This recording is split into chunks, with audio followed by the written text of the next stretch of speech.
Jesus fez pagar o rico que desprezou a família. O salão estava em silêncio absoluto. Todas as cadeiras ocupadas, mais de 200 pessoas vestidas de preto, mas ninguém chorava, ninguém falava. Só olhavam para o caixão fechado no centro, como se aquilo fosse apenas um protocolo, um cumprimento de agenda. No fundo da sala, encostada na parede, uma mulher de uns 60 anos segurava a bolsa contra o peito, o casaco puído, os olhos vermelhos, mas sem lágrimas novas. Ela já tinha chorado tudo antes. Agora, só observava. Observava os homens de terno impecável que cochichavam perto do caixão. Observava as mulheres de joias discretas que conferiam o celular de vez em quando. Observava o filho do morto, sentado na primeira fileira, de braços cruzados, com uma expressão que não era de luto, era de alívio. E ela sabia por quê. Porque aquele homem dentro do caixão, Ernesto Carvalho Sampaio, dono de uma das maiores redes de concessionárias do estado, morreu exatamente como viveu, sozinho. Mas 3 semanas antes, ninguém imaginaria esse fim. 3 semanas antes, Ernesto estava no auge, fechando contratos, jantando com políticos, sendo fotografado em revistas de negócios. O homem que começou vendendo carro usado e construiu um império. A prova viva de que esforço vale a pena. Só que tem uma parte da história que ninguém contava. A parte que começou 27 anos atrás, numa casa simples de 3 cômodos na periferia de Campinas, onde morava uma família que Ernesto jurou nunca mais ver. A mãe que ele chamou de peso morto. O pai que ele disse ser culpado pela própria miséria. A irmã que implorou por ajuda e ouviu. Eu não tenho irmã pobre. Ernesto não escondia. Ele tinha orgulho de dizer que cortou laços, que virou a página. Que família é quem te leva para frente, não quem te puxa para trás. E durante anos funcionou. Ele cresceu, enriqueceu. Casou com uma mulher bonita de família tradicional. Teve um filho que estudou nos melhores colégios. Comprou cobertura, carro importado, relógio suíço. Virou exemplo. Mas 3 semanas atrás, algo começou a rachar. Foi numa terça-feira, durante um jantar beneficente promovido pela esposa. Ernesto estava cercado de empresários, rindo alto, contando sobre uma negociação que fechou na marra. E no meio da história, ele sentiu uma pontada no peito, fraca, mas estranha. Ninguém percebeu. Ele disfarçou, bebeu um gole d'água, continuou falando, mas a sensação não passou. E quando ele voltou para casa naquela noite, sozinho no elevador espelhado da cobertura, ele olhou para a própria imagem e pela primeira vez em anos teve um pensamento que não deveria ter tido. E se isso for sério? Mas Ernesto afastou a ideia. Ele sempre afastava. Problemas eram para gente fraca. Ele era forte. Ele vencia. Só que na manhã seguinte, a pontada voltou. Mais forte. E dessa vez veio acompanhada de algo que ele nunca tinha sentido antes. Medo. Ernesto sempre acordava às 5:30 da manhã. Rotina militar. Café preto, 15 minutos de esteira, banho frio, terno cinza ou azul marinho. Às 7 em ponto, já estava no escritório, antes de qualquer funcionário chegar. Controle total. Mas naquela quarta-feira ele acordou às 6:20. Suando. A pontada no peito tinha voltado durante a noite, e ele passou horas virando de um lado para o outro, tentando ignorar, tentando dormir, tentando provar para si mesmo que não era nada. Quando finalmente levantou, a esposa já tinha saído. Reunião de conselho do clube, ela disse na véspera, ou era almoço beneficente. Ernesto não lembrava. Fazia tempo que eles dividiam a mesma casa, mas não a mesma vida. O filho, Gustavo, tinha voltado de viagem na semana anterior, mas também não estava em casa, provavelmente dormindo no apartamento que Ernesto comprou para ele em Perdizes. Um incentivo à independência, segundo as palavras do próprio Ernesto. Na prática, era distância conveniente. Ele desceu até a cozinha. A empregada deixou o café passado, pão na cesta, tudo como sempre. Mas Ernesto não sentou. Ficou de pé, olhando pela janela panorâmica que dava para o Ibirapuera. Uma vista que ele pagou milhões para ter. Uma vista que naquela manhã parecia vazia. Ele pegou o celular. 17 mensagens de trabalho. 2 do contador. 1 do advogado. Nenhuma pessoal. Guardou o celular e tentou se concentrar no dia. Tinha reunião às 9 com um investidor. Às 11, almoço com o prefeito. À tarde, visita à concessionária nova na Zona Sul. Agenda cheia, produtiva. Mas a pontada não sumia. Às 8h30, Ernesto estava no trânsito quando o telefone tocou. Número desconhecido. Ele atendeu no viva voz, esperando ser algum fornecedor. Alô? Do outro lado, uma voz feminina, baixa, cansada. Ernesto! Ele franziu a testa. Conhecia aquela voz, mas não conseguia colocar. Quem é? É a Célia. O nome veio como um soco. Célia, a irmã. Ernesto ficou em silêncio. O trânsito à sua volta continuava, mas dentro do carro o tempo parou. Ernesto, eu sei que você não quer falar comigo. Eu sei, mas é sobre a mãe. Ele apertou o volante. Não tenho nada para conversar com você. Ernesto, ela tá mal. Ela tá no hospital. Os rins pararam de funcrar direito. Ela precisa de... Célia. A voz dele saiu cortante. Eu já deixei claro há mais de 20 anos. Eu não faço parte dessa história. Eu construí minha vida longe disso, longe de vocês. Ernesto, ela é sua mãe. Ela é uma desconhecida. Ela tá morrendo. Silêncio. Ernesto? Ele desligou. Jogou o celular no banco ao lado e respirou fundo, tentando controlar a raiva. Tentando controlar a pontada que agora latejava com mais força no peito. Por que ela tinha que ligar logo hoje? Logo agora. Ernesto seguiu para a reunião. Entrou na sala, cumprimentou o investidor, sorriu, apertou a mão, sentou, abriu a pasta. Mas não conseguia se concentrar. As palavras do homem à sua frente viravam ruído. Ela tá morrendo. Ele piscou, tentando afastar a frase. Senhor Sampaio? Ernesto olhou para o investidor. Desculpe, pode repetir? O homem sorriu, mas com um toque de estranheza. Eu perguntei se o senhor está bem. O senhor ficou pálido. Estou ótimo. Ernesto forçou um sorriso. Pode continuar. Mas não estava ótimo. E quando a reunião terminou, quando ele saiu do prédio e entrou no carro novamente, Ernesto fez algo que não fazia havia anos. Digitou no GPS o endereço da casa onde cresceu, não porque quisesse ir, mas porque precisava saber se ainda existia. O GPS mostrou: Rua Antônio Prado, 487, periferia de Campinas, 1h20 de viagem. Ele ficou olhando a tela. Depois, apagou o endereço, colocou o celular no bolso e foi almoçar com o prefeito como se nada tivesse acontecido. Mas naquela noite, sozinho na cobertura, Ernesto teve um sonho. Ele estava numa sala branca, vazia, sem portas, sem janelas, só ele e um espelho na parede. Quando olhou para o reflexo, viu o rosto da mãe e ela estava chorando. Ernesto acordou com o coração disparado. 4 da manhã. O sonho ainda queimava na memória como algo real. Ele levantou, foi até o banheiro, jogou água no rosto. Olhou para o espelho. Só ele. Nenhum rosto estranho. Nenhuma mãe fantasma. Ridículo, ele murmurou para si mesmo. Mas quando voltou para a cama, não conseguiu dormir mais.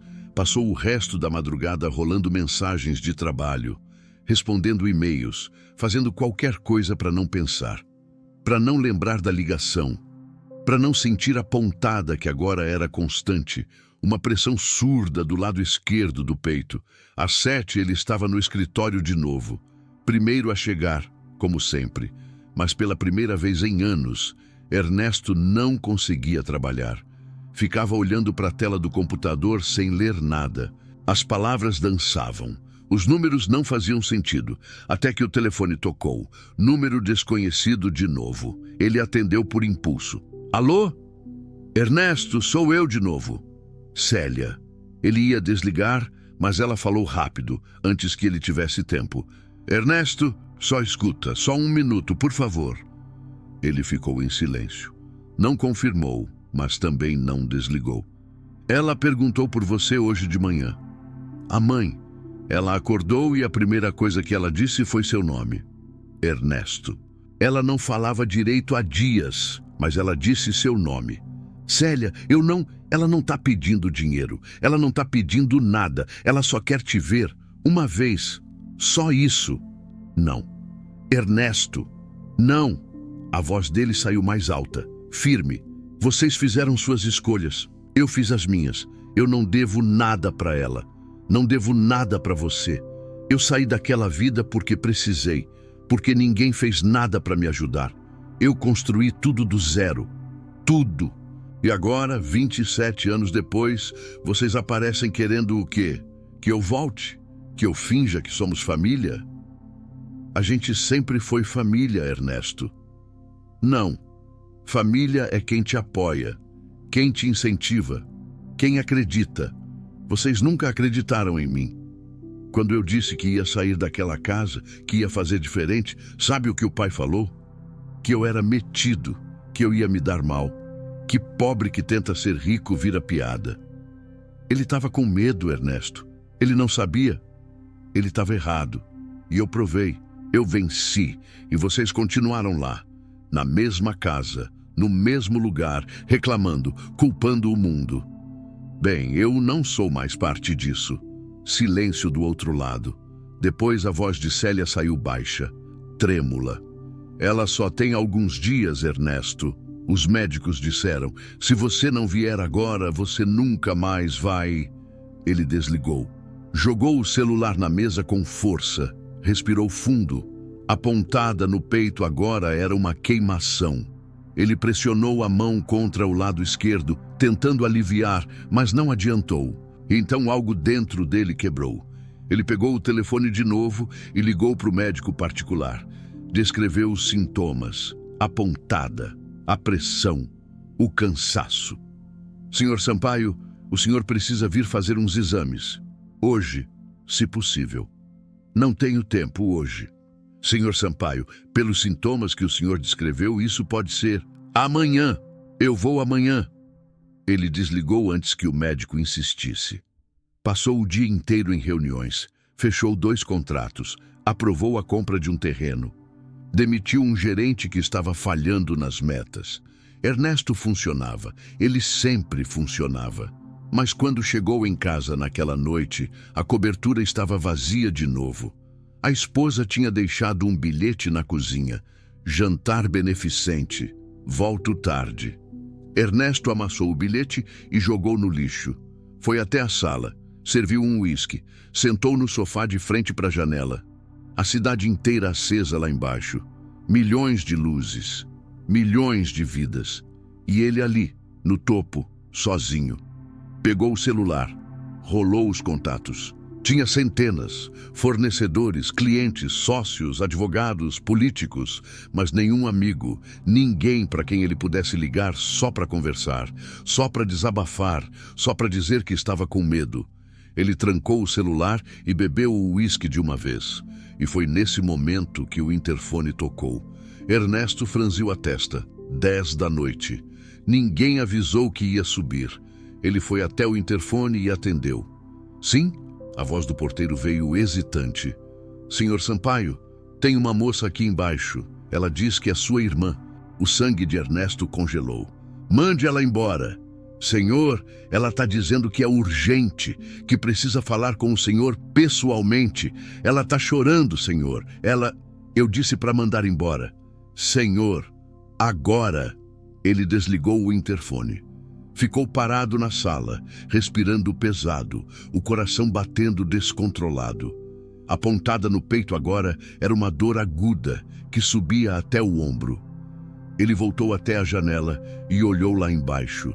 Na calçada, sob a luz fraca do poste, viu uma mulher de casaco velho, magra, segurando uma bolsa contra o peito. Célia. Ela olhou para cima, como se soubesse que ele estava vendo, e ficou ali, parada, só olhando. Ernesto fechou a cortina, voltou para o sofá, pegou o copo vazio, ia se servir de novo, mas a mão tremia tanto que ele desistiu. Fechou os olhos, respirou fundo. E pela primeira vez em 27 anos, Ernesto Carvalho Sampaio, o homem que construiu um império, o homem que nunca se curvou, o homem que venceu sozinho, sentiu que estava perdendo. Ernesto não dormiu naquela noite. Ficou deitado no escuro, olhando para o teto, sentindo o peito apertar cada vez mais. Às 5 da manhã, desistiu de tentar. Levantou, tomou banho, vestiu o terno.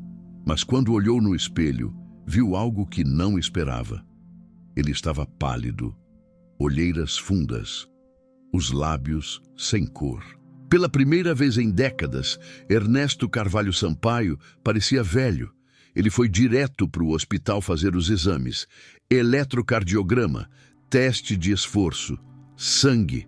O médico pediu que ele ficasse em observação, mas Ernesto recusou. Tenho compromissos.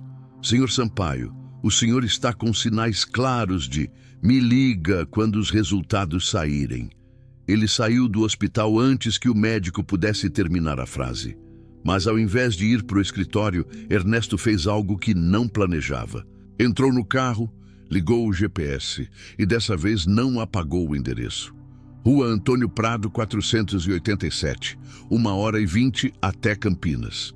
Ele dirigiu no piloto automático, sem pensar, sem questionar. A pontada no peito agora era constante, uma presença viva que pulsava junto com o coração. Ele ligou o rádio para tentar se distrair, mas desligou logo em seguida. Silêncio era melhor. Quando entrou na periferia de Campinas, tudo pareceu menor do que ele lembrava. As ruas mais estreitas, as casas mais baixas, os muros descascados, crianças brincando na calçada, roupa secando no varal, cachorro latindo. Ele estacionou a 3 quadras da casa. Não queria chegar de carro importado, não queria chamar atenção. Desceu e caminhou devagar, as mãos nos bolsos, a respiração curta. A cada passo, a pressão no peito aumentava. Não era só física, era algo mais profundo, mais antigo. Quando virou a esquina e viu a casa, Ernesto parou. Era exatamente como ele lembrava. Pequena, pintura velha, portão de ferro enferrujado. O mesmo cachorro que existia há 27 anos, só que agora era outro, mas do mesmo jeito.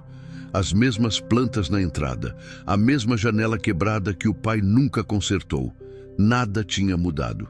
E foi isso que mais doeu. Ernesto ficou parado do outro lado da rua, só olhando. E então, a porta da frente se abriu. Célia saiu. Ela estava com a mesma roupa de ontem, cansada, envelhecida. Mas quando viu Ernesto do outro lado da rua, ela congelou. Os dois ficaram ali, separados por metros de asfalto sem dizer nada, até que Célia cruzou a rua devagar, parando a uns 2 passos dele. Você veio? Ernesto não respondeu. Ela está lá dentro, Célia continuou, a voz baixa. A gente trouxe ela para casa ontem. Os médicos disseram que não adianta mais ficar no hospital. É questão de dias. Ernesto olhou para casa, depois para a irmã. Por que você fez isso? Fiz o quê? Por que você não desistiu? Por que continuou ligando? Por que veio até minha casa? Célia respirou fundo. Porque ela pediu, Ernesto. Ela passou a vida inteira esperando você voltar. Cada aniversário, cada Natal, cada Dia das Mães. Ela deixava um prato a mais na mesa, caso você aparecesse. E eu ficava lá, olhando para aquele prato vazio, com raiva dela por não desistir de você, e com raiva de você por deixar ela sofrer assim. Eu não pedi para ela esperar, eu sei, mas ela esperou mesmo assim, porque é isso que mãe faz. Ernesto apertou os punhos. Ela nunca fez nada por mim. Quando eu precisei, quando eu quis sair dessa vida, ela não me apoiou. Ninguém apoiou. Ela tinha medo, Ernesto, medo de te perder. E ela perdeu mesmo assim. Ele virou o rosto tentando segurar algo que estava subindo na garganta. Você não precisa ficar, Célia disse. Não precisa entrar, não precisa falar com ela. Só deixa ela te ver, de longe, só isso. Só para ela saber que você está bem, que você está vivo. Ernesto ficou em silêncio. O peito apertava tanto que ele mal conseguia respirar. Ele olhou para a casa de novo, para a porta aberta, para a escuridão lá dentro. E então ouviu uma voz fraca, rouca, vinda de dentro da casa. Ernesto! Ele sentiu o chão sumir debaixo dos pés. Era ela, a mãe. Célia olhou para ele, os olhos cheios de lágrimas. Ela te ouviu? Ela sabe que você está aqui. Ernesto deu um passo para trás. Eu não posso. Ernesto, eu não posso. Ele virou e começou a andar de volta para o carro rápido, quase correndo. Célia gritou atrás dele. Ernesto, espera! Mas ele não parou. Entrou no carro, ligou o motor, saiu em disparada. As mãos tremendo no volante. A visão embaçada, a dor no peito tão forte que ele precisou encostar o carro no acostamento. Ele parou, desligou o motor. E pela primeira vez desde que era criança, Ernesto chorou. Chorou sozinho dentro do carro, no meio da estrada, sem ninguém para ver. E quando finalmente conseguiu se controlar, ele pegou o celular e viu 7 chamadas perdidas, todas do médico. Ele ligou de volta. Senhor Sampaio. A voz do médico estava séria. Os exames saíram. O senhor precisa voltar para o hospital agora. O senhor teve um infarto silencioso. Está com artérias obstruídas. Se o senhor não operar imediatamente, pode ter um infarto fulminante a qualquer momento. Ernesto ficou em silêncio. Senhor Sampaio, o senhor me ouviu? Eu ouvi. O senhor pode vir agora? Ernesto olhou pela janela, a estrada vazia à frente, a cidade na direção oposta. Eu vou. Ele desligou. Mas ao invés de voltar para São Paulo, Ernesto ficou parado ali, no acostamento, sozinho, olhando para as próprias mãos. E pela primeira vez na vida, ele não sabia o que fazer. Foi quando o celular tocou de novo, número desconhecido. Mas dessa vez não era Célia. Era uma voz masculina. Calma, firme. Ernesto Carvalho Sampaio. Quem é? Meu nome não importa, mas eu sei quem você é. Eu sei o que você fez e eu sei o que você precisa. Ernesto franziu a testa. Como você conseguiu meu número? Eu sei muitas coisas, Ernesto. Eu sei que você está sozinho. Eu sei que está com medo. Eu sei que está morrendo. E eu sei que você ainda tem uma escolha. Que escolha? Silêncio do outro lado. Depois a voz continuou. Volte para casa, Ernesto, enquanto ainda há tempo. A ligação caiu. Ernesto ficou olhando para o celular, o coração disparado. Quem era aquele homem? Como ele sabia? E por que, pela primeira vez em 27 anos, Ernesto sentiu que alguém estava vendo tudo o que ele escondia? Ernesto ficou parado no acostamento por quase meia hora, olhando para o celular, esperando que aquele número desconhecido ligasse de novo. Mas não ligou. Ele tentou retornar a chamada. Número inexistente. Impossível. Ele jogou o celular no banco do passageiro e voltou a dirigir. Mas dessa vez, não ia para São Paulo. Não ia para o hospital. Ia para algum lugar onde pudesse pensar, processar, entender o que estava acontecendo. Parou num posto de gasolina vazio, na beira da estrada. Desceu do carro, comprou um café ruim, sentou numa mesa de plástico do lado de fora. A dor no peito continuava, constante, mas ele já estava começando a se acostumar, como se fosse parte dele agora. Ernesto olhou para o reflexo na vidraça do posto. Um homem de 53 anos. Cabelo grisalho bem cortado, terno de R$3.000, relógio suíço no pulso e completamente perdido. Ele pegou o celular de novo e, sem pensar muito, abriu a galeria de fotos. Rolou para trás, meses, anos, Fotos de contratos assinados, fotos em eventos, fotos ao lado de políticos, fotos na frente de carros novos, mas nenhuma foto de família, nenhuma foto com a esposa sorrindo de verdade, nenhuma foto com o filho onde os dois estivessem realmente juntos, não só posando. Nenhuma foto onde Ernesto parecesse feliz. Ele trancou o celular e jogou na mesa, e foi quando viu. Do outro lado da rua, parado na sombra de uma árvore, havia um homem. Ele estava vestido de forma simples, calça escura, camisa clara, nada que chamasse atenção, mas havia algo nele, a forma como estava parado, a forma como olhava diretamente para Ernesto, como se estivesse esperando. Ernesto sentiu um arrepio subir pela espinha. O homem começou a atravessar a rua, devagar, sem pressa. E quando chegou perto da mesa, parou. "Posso sentar?" A voz era a mesma do telefone. Ernesto não respondeu, mas também não disse não. O homem sentou. Eles ficaram em silêncio por alguns segundos. O homem não tirou os olhos de Ernesto, não de forma ameaçadora, mas penetrante, como se estivesse lendo cada pensamento. "Quem é você?" Ernesto finalmente perguntou. "Alguém que já viu muitos homens como você, como eu.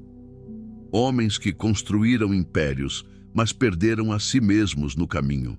Ernesto deu uma risada seca. "Você é algum tipo de guru, terapeuta, vendedor de autoajuda?" "Não." "Então o que você quer?" O homem inclinou a cabeça levemente. "Eu não quero nada, Ernesto. A pergunta é, o que você quer?" "Eu quero que você saia da minha frente." "Será mesmo?" Ernesto apertou os punhos. "Você não me conhece, não sabe nada sobre mim. Eu sei que você está com medo. Eu sei que você está sozinho. Eu sei que você está morrendo. E eu sei que no fundo você sabe exatamente o que precisa fazer, mas está com medo de fazer. Eu não tenho medo de nada." O homem sorriu de leve. Um sorriso triste, compreensivo. "Então por que você foi até a casa da sua mãe hoje, mas não entrou? Por que você ouviu a voz dela te chamando, mas fugiu?" Ernesto sentiu o sangue gelar. "Como você sabe disso?" O homem não respondeu, apenas continuou olhando. "Quem é você?" Ernesto perguntou de novo, agora com a voz mais baixa, quase um sussurro. "Alguém que foi enviado para te dar uma última chance." "Chance de quê?" "De escolher o que realmente importa." Ernesto balançou a cabeça, incrédulo. "Você está falando igual a um filme barato. E você está vivendo como um homem que já morreu, mas ainda não percebeu."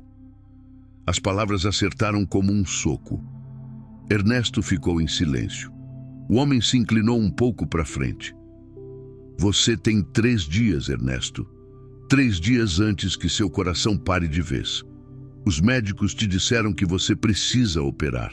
Mas mesmo que opere, se você continuar vivendo como está vivendo, você vai morrer sozinho, numa cama fria, num quarto vazio, e ninguém vai chorar de verdade no seu enterro. Você sabe disso, não sabe?" Ernesto sentiu a garganta apertar. "E o que eu deveria fazer, então? Voltar para a casa deles? Fingir que tudo bem? Fingir que 27 anos não aconteceram?" "Não. Você não precisa fingir nada. Você só precisa decidir se quer morrer sozinho ou morrer em paz." "Qual a diferença?" O homem levantou devagar. "A diferença é que um homem sozinho morre com raiva, mas um homem em paz morre perdoado. Por outros e por si mesmo." Ele virou para sair, mas antes olhou para Ernesto uma última vez. "Você tem 3 dias, use bem." E então ele simplesmente foi embora. Atravessou a rua, dobrou a esquina e desapareceu. Ernesto ficou sentado, sozinho de novo, o coração batendo forte, a mente girando. 3 dias. Ele olhou para o celular. Tinha 5 chamadas perdidas. 2 do médico, 2 da secretária, 1 da esposa, nenhuma do filho. Ernesto pagou o café e voltou para o carro. Mas dessa vez, ao invés de voltar para São Paulo, ele pegou a estrada de volta para Campinas. Não porque estava convencido, não porque tinha decidido, mas porque pela primeira vez em 27 anos, ele não sabia mais para onde ir. Quando chegou na rua Antônio Prado de novo, já era final de tarde. A luz dourada do sol batendo nas casas simples. Crianças voltando da escola. Vizinhos conversando no portão. Ernesto estacionou do outro lado da rua, no mesmo lugar de antes, e ficou ali, só olhando. A porta da casa estava fechada agora. Nenhum sinal de movimento. Ele ia desistir de novo. Ia ligar o carro e ir embora. Mas então viu. Célia saiu pela porta lateral, carregando uma bacia de roupa molhada. Ela não viu Ernesto. Foi até o varal e começou a pendurar as peças, uma por uma, com a mesma calma cansada de sempre. E Ernesto percebeu algo que nunca tinha percebido antes. Ela estava sozinha também, sem marido, sem filhos, cuidando da mãe doente, trabalhando, sobrevivendo, sozinha, igual a ele. A diferença é que ela tinha ficado e ele tinha fugido. Ernesto respirou fundo, abriu a porta do carro, desceu e pela primeira vez em 27 anos atravessou a rua em direção à casa onde nasceu. Célia estava de costas, pendurando a última peça de roupa no varal, quando ouviu os passos atrás dela. Virou devagar e quando viu Ernesto parado ali, a 3 metros de distância, ela largou a bacia no chão. Você voltou. Ernesto não respondeu. Só ficou parado, as mãos nos bolsos, o olhar perdido entre a casa e a irmã. Eu não sei por que eu tô aqui, ele disse finalmente, a voz rouca. Célia limpou as mãos no avental. Porque você precisava estar. Eles ficaram em silêncio por um tempo. O vento leve balançava as roupas no varal. Algum cachorro latia ao longe. A vida continuava em volta deles, simples, comum como sempre foi. Ela ainda está acordada? Ernesto perguntou. Célia assentiu. Ela dorme pouco agora. A dor não deixa, mas ela está lúcida. Ela sabe que você veio de manhã. Ela não parou de falar seu nome o dia todo. Ernesto engoliu seco. Eu não sei o que dizer para ela. Você não precisa dizer nada, só precisa estar lá. E se eu não conseguir? E se eu entrar e não sentir nada? Célia deu um passo à frente, a voz firme mas gentil. Então você vai embora, mas pelo menos você tentou. Ernesto olhou para a porta da casa. Aquela porta que ele tinha atravessado 1000 vezes quando criança. Aquela porta que ele jurou nunca mais atravessar. Ela vai me perdoar? Célia sorriu triste. Ernesto, ela nunca te culpou. Ele sentiu algo quebrar dentro do peito. Não era a dor física, era outra coisa, mais profunda, mais antiga.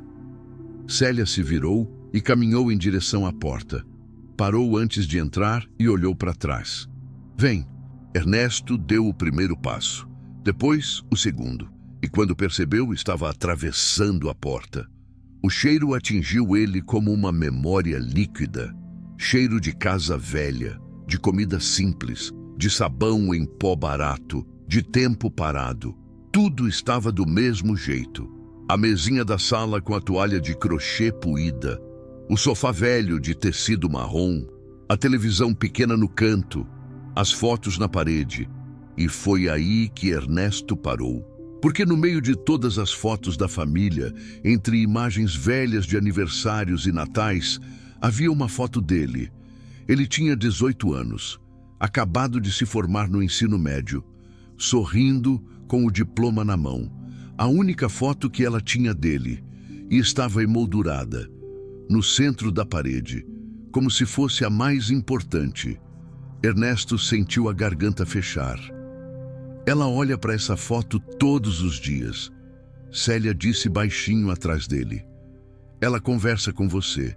Ela pede para você estar bem, para você ser feliz, mesmo sem saber se você está vivo ou morto. Ernesto não conseguiu responder. Célia tocou o braço dele de leve. Ela está no quarto. Vem. Eles atravessaram o corredor estreito. Cada passo parecia mais pesado que o anterior. Quando chegaram à porta do quarto, Célia parou. Eu vou deixar vocês sozinhos, mas qualquer coisa, eu tô aqui.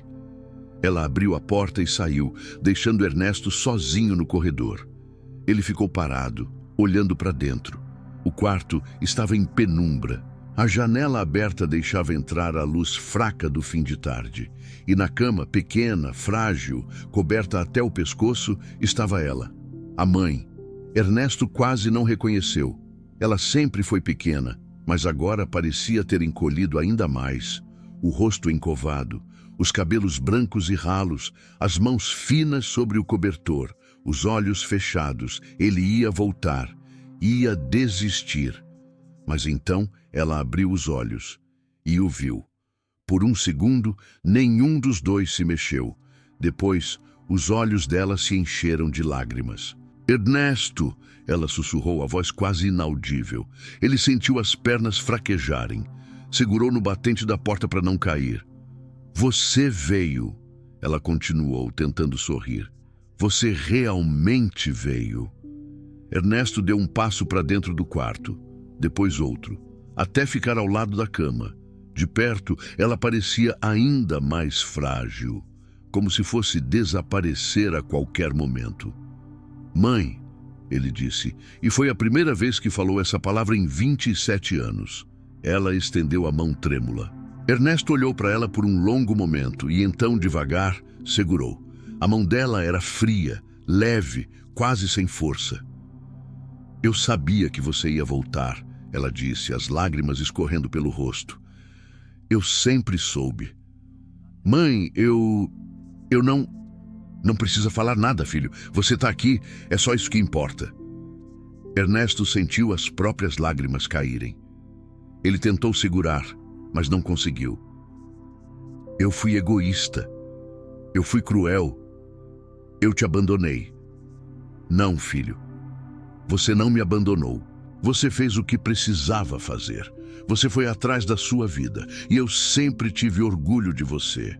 Ernesto balançou a cabeça. Eu te deixei aqui. Eu te deixei sozinha. Ernesto. A voz dela saiu firme pela primeira vez. Olha para mim. Ele olhou. Eu nunca te culpei. Nunca. Eu só queria que você fosse feliz. E se para você ser feliz, você precisava ir embora, então tudo bem. Eu aceitei.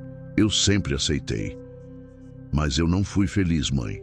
Eu construí tudo do jeito que eu queria, mas eu não fui feliz. Eu tô sozinho. Eu tô morrendo sozinho. Ela apertou a mão dele com a pouca força que tinha. Você não tá sozinho, filho. Você nunca esteve. Eu sempre estive rezando por você. Sempre. Ernesto se ajoelhou ao lado da cama e colocou a cabeça no cobertor, segurando a mão da mãe com as duas mãos.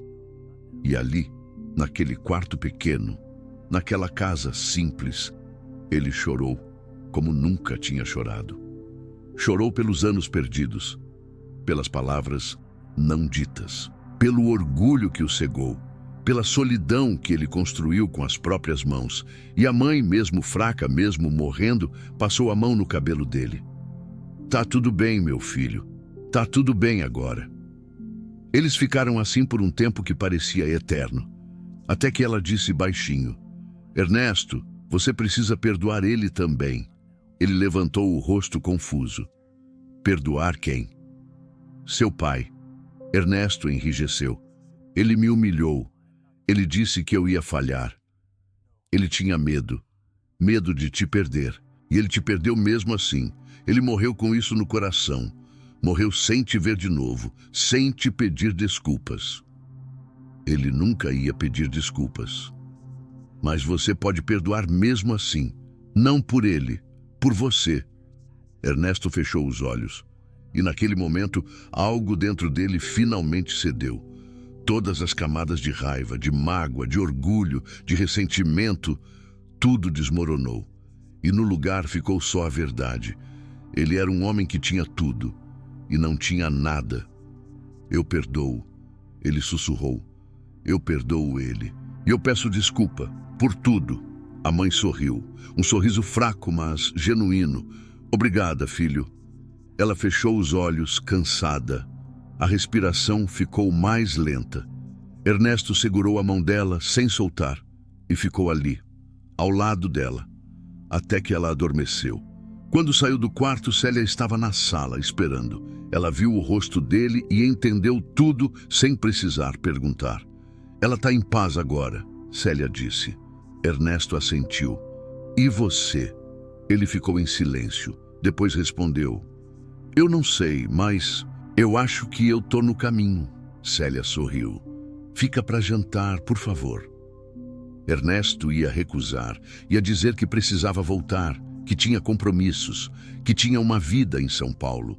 Mas então ele olhou em volta, para aquela casa simples, para aquela irmã que nunca desistiu dele, para aquela mãe que o esperou por 27 anos. E ele disse, eu fico. E pela primeira vez em décadas, Ernesto Carvalho Sampaio sentou à mesa de uma família, da sua família. A mãe de Ernesto morreu 3 dias depois. Ela partiu durante a madrugada, em paz, no mesmo quarto onde passou a vida inteira. Célia estava ao lado dela. Ernesto também. Ele tinha ficado aqueles 3 dias inteiros. Cancelou reuniões, ignorou ligações, desligou o mundo lá fora e ficou ali, naquela casa pequena, cuidando da mãe junto com a irmã. Conversaram, relembraram, riram de histórias antigas, choraram juntos. E quando ela fechou os olhos pela última vez, Ernesto estava segurando a mão dela. Obrigado, mãe, ele sussurrou, por nunca ter desistido de mim. O funeral foi simples, poucos presentes, vizinhos da rua, algumas pessoas da igreja, Célia, Ernesto, nenhum empresário, nenhum sócio, nenhuma manchete, só gente que realmente importava. Ernesto ficou em pé ao lado do caixão de terno preto, as mãos cruzadas à frente olhando para baixo. E pela primeira vez em 27 anos, ele não sentiu vergonha daquele lugar, daquelas pessoas, daquela vida. Ele sentiu gratidão. Depois do enterro, Célia e Ernesto voltaram para casa. Sentaram na sala em silêncio, bebendo café fraco e comendo pão simples. O que você vai fazer agora? Célia perguntou. Ernesto ficou olhando para a xícara. Eu não sei, mas eu acho que preciso fazer diferente. Diferente como? Ele respirou fundo. Eu construí um império, Célia, mas eu esqueci de construir uma vida. Eu tenho uma esposa que não me ama, um filho que mal me conhece, centenas de contatos no celular, mas nenhum amigo. E eu tô morrendo. Literalmente. O médico disse que eu posso ter um infarto a qualquer momento. Célia colocou a xícara na mesa. Então, opera, faz a cirurgia e depois reconstrói. Como? Um passo de cada vez.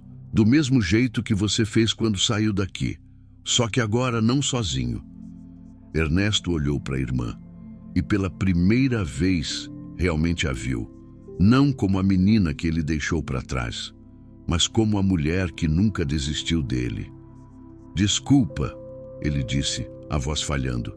Desculpa por ter te abandonado. Desculpa por ter sido tão egoísta. Célia estendeu a mão e segurou a dele. Você está aqui agora. É o que importa. Eles ficaram assim por um tempo. Depois, Ernesto levantou. Eu preciso voltar para São Paulo, mas eu volto. Eu prometo. Dessa vez, eu volto. Célia sorriu. Eu sei. Ernesto fez a cirurgia uma semana depois. 3 artérias obstruídas, 5 horas de centro cirúrgico. Mas ele sobreviveu. Passou 2 semanas se recuperando. E durante esse tempo teve muitas visitas. A esposa foi uma vez, ficou 20 minutos. Disse que tinha compromisso e foi embora.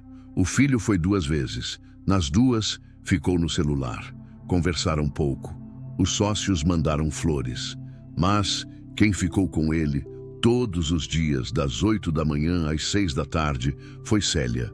Ela levava comida, conversava, lia jornal para ele, contava histórias da rua, fazia ele rir. E foi ali, naquele quarto de hospital, que Ernesto entendeu algo que deveria ter entendido há muito tempo.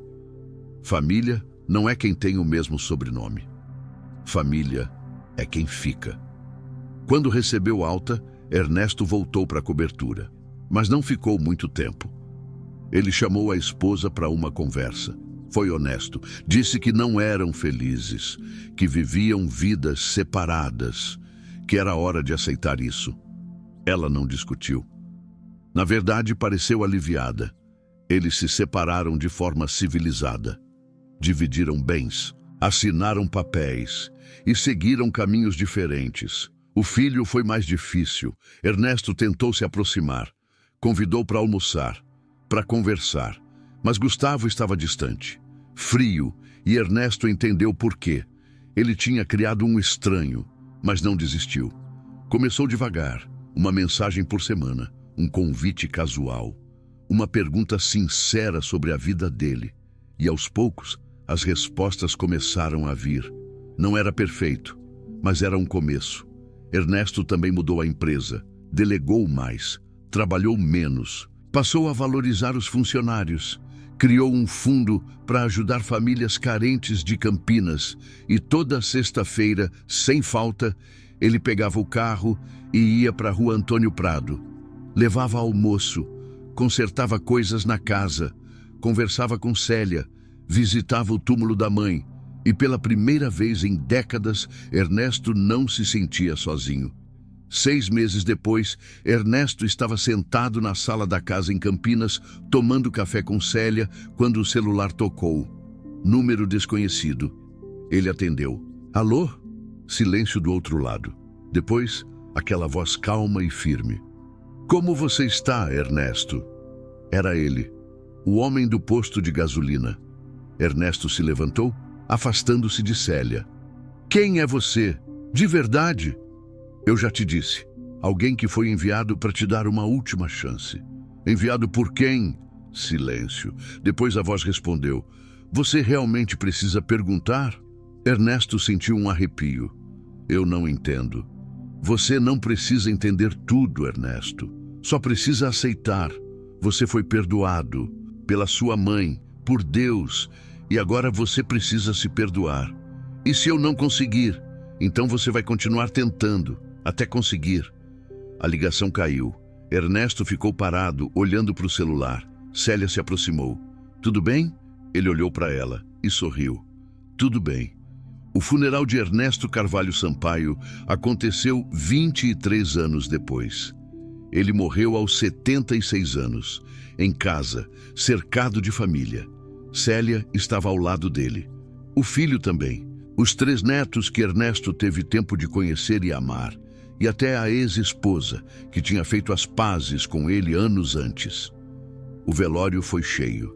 Não só de empresários e sócios, mas de gente simples. Pessoas que ele ajudou, famílias que ele apoiou, funcionários que ele tratou com dignidade. E quando baixaram o caixão, uma das netas leu uma carta que Ernesto tinha escrito antes de morrer. Eu passei a maior parte da minha vida construindo um império, mas só aprendi a viver de verdade quando perdi tudo e voltei para o único lugar onde sempre fui amado. Não importa o quanto você conquistar, se você conquistar sozinho, não vale nada. Família não é peso, família é porto. E eu demorei quase uma vida inteira para entender isso. Não cometam o meu erro. Não esperem quase morrer para voltar para casa. Voltem agora, enquanto ainda há tempo. A igreja ficou em silêncio. E lá no fundo, encostada na parede, a mesma mulher que esteve no primeiro funeral de Ernesto na nossa história, Célia, agora com 83 anos, chorou. Mas dessa vez, não de dor, de gratidão. Porque o irmão que ela perdeu por 27 anos voltou e ficou. Se essa história te tocou, se você reconheceu alguém que conhece ou reconheceu a si mesmo, deixa um like, se inscreve no canal e, principalmente, não espera quase morrer para fazer diferente. Volta para casa, pede perdão, perdoa, reconstrói, enquanto ainda há tempo. E se você quer ver mais histórias reais, que vão mexer com você, que vão te fazer refletir sobre o que realmente importa na vida, clica no próximo vídeo. Porque a vida é curta demais para viver do jeito errado. Obrigado por assistir. E lembra, Jesus sempre te dá uma última chance. A pergunta é: você vai aproveitar?